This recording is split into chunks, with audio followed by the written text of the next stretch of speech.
Iginit ang bagong Senate President Alan Peter Cayetano na hindi maaantala ang pagkilos ng Senado sa Articles of Impeachment laban kay Vice President Sara Duterte kahit pa siya ay kaalyado ng mga Duterte. Hirit ng ilang sektor, tutuparin ng bagong Senate Majority ang kanilang tungkulin sa ilalim ng saligang batas. May report sa Ace Cruz.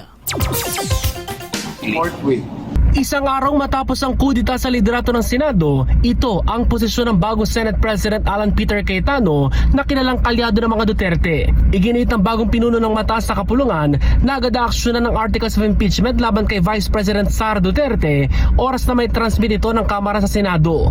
Pero sa tanong kung kailan i-convene o bubuuin ang impeachment court, we will do what has to be done and there won't be delays. Isang araw matapos may impeach ang bise sa Kamara dahil sa umano'y misuse of confidential funds, hindi may paliwanag na yaman at umano'y assassination plot laban sa Pangulo, sinabi ni Senate Secretary Mark Leandro Mendoza na wala pa rin natatanggap na formal na komunikasyon ang kapulungan mula sa Kamara. Wala pang update. We have to review it, then pag okay siya, we have to sama namin sa official business para mabasa sa floor.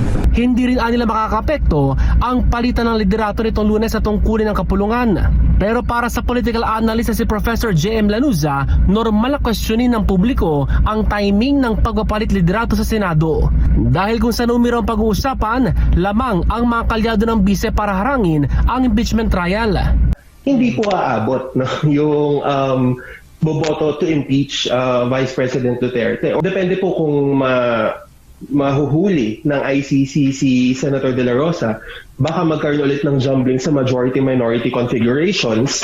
Hirit ni Senador Robin Padilla na kaalyado rin ng mga Duterte, gagalangin na mataas sa kapulungan ang tungkulin nito sa ilalim ng saligang batas. Pwede mamatay yun dahil ang konstitusyon malinaw. Sabi ng konstitusyon, pag dinala sa amin yun, kailangan kaming mag-convene. Taliwas sa naunang posisyon ni Padilla ukol sa pagharang sa impeachment trial.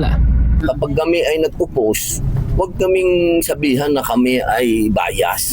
Trabaho po ng minority yun. Ang Catholic Bishops Conference of the Philippines o CBCP umapila sa mga senador na huwag harangin ang hustisya at huwag i-delay ang paglitis sa bise sa mga isyong kinakaharap nito. Ace Cruz, Newslight.